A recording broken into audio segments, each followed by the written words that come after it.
Hello, it is the 25th of September 2020, and tomorrow I get ordained deacon. I'm at a retreat house on my ordination retreat, and I had to pack light, so I'm going old school and doing this on my phone. It's Friday and we arrived on Wednesday evening. We've been doing threefold offices, and then yesterday morning we had declaration and oaths with the bishop. Then we had the afternoon free, and then today is a very quiet day. There's nothing except the addresses, which are after some of the offices.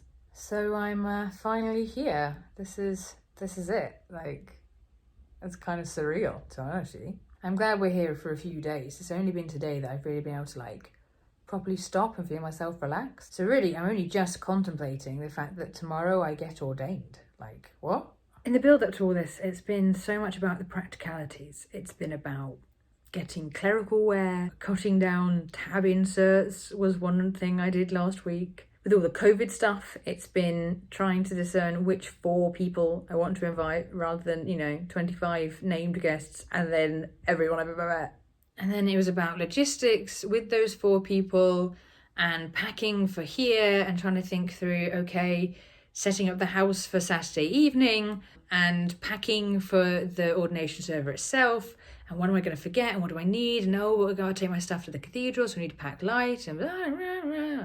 Again, as is the theme on a lot of these blog posts, the practical everyday stuff is so much stronger than the theological. So yeah, how am I feeling? And what is my theological reflection the day before I get ordained? It's really hard to turn off all the practical stuff because my mind immediately goes to, on Sunday I'll get to robe up and join the priests in the sanctuary. But I do hold to a ontological change kind of perspective. And in some ways it's also the process, the end of a long, long process and the start of a new journey. It has been a long time. It's been 5 years. If you've been following this blog, you know what's gone on and how much time and stuff and people are involved and experiences I had that have all come to this point. It's an immense privilege to take up the charge given by the bishop yesterday. In our modern society, we don't often take vows, and so yesterday was kind of weird, yet quite solemn, kind of whimsical in some sort of, nostalgic way for a time gone past, but also very present and real. We're reaching tomorrow a significant milestone in my whole life. And I didn't grow up Christian. I've only been in this clergy world for a little bit, and therefore I don't really have any sort of schema the way that you would for a wedding or something like that, to really be able to step back and hold it in perspective. Though thinking about it, maybe couples feel the same way before a wedding. You can't really see the whole what being married thing is until afterwards. I don't know. As you can tell, I'm just a little bit all over the place, really. I'm a little bit tired, couldn't sleep well last night. I'm aiming to do a bit more sort of prayer and reflection this afternoon, because really I haven't really taken the time to do that. I've taken the time so far just to wind down, just to stop, because that's been really difficult. This afternoon, I'll take some inward time. That's one of the weird things, is the fact that this is all about me, and having spent so long being so outward looking and getting into a real pattern of being for other people, suddenly being given permission to spend 3 days just thinking about myself. One of the most significant moments, actually, which was really interesting, was we had a little rundown of how the service is going to go from the precentor and the sacrist. And the sacrist made a point that once we arrive at the cathedral, we have no responsibility on where we're going to be or when. Our job is just to, hold to what's going to happen and to sit in the moment, and then everyone else will just shepherd us around. And I don't know why, but that's really hit home. Of a lot of things that have been said, there's some really interesting stuff going around from the chaplain and from the retreat leader. But yeah, maybe it's because I'm so liturgy focused that suddenly being told, yep, this piece of liturgy is just about, you and God and what's happening. And therefore, even though you're involved, you have no responsibility. And that's oh yeah, okay.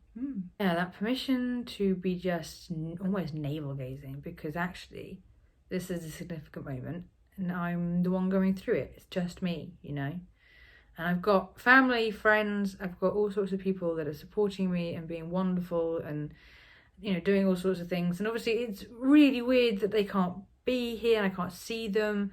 Having to send out a YouTube link has been such a strange part, you know. I didn't do an Ember card, I sent a YouTube link, you know. We started off the retreat in silence and then they changed it. We were 17 hours in silence and then we were given permission to talk. So I don't know which I prefer, really. I don't really suit silence a lot. I can do it and I know the benefits, but for me the cons outweigh the benefits. But yeah, I don't know what the sort of pros and cons really of talking to other people as well, because you just talk shop, you know, and you're just comparing experiences. And yeah, it's nice to get to know people, but maybe the silence would have been quite good to get me more in the frame of mind to be reflective. Anyway, that's a little snapshot of how I'm doing today. See you on the other side. It is a real joy to be able to welcome you this afternoon to St. Paul's Cathedral for this service of ordination. Deacons are to proclaim the gospel in word and deed as agents of God's love and hope.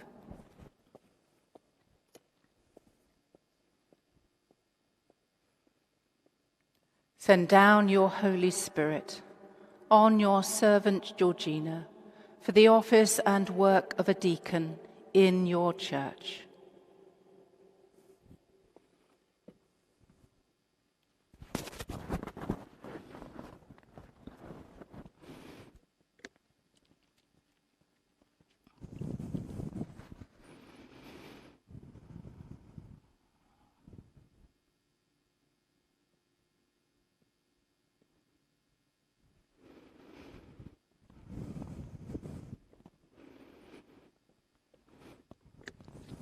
We welcome you as fellow servants in the gospel. May Christ dwell in your hearts through faith, that you may be rooted and grounded in love.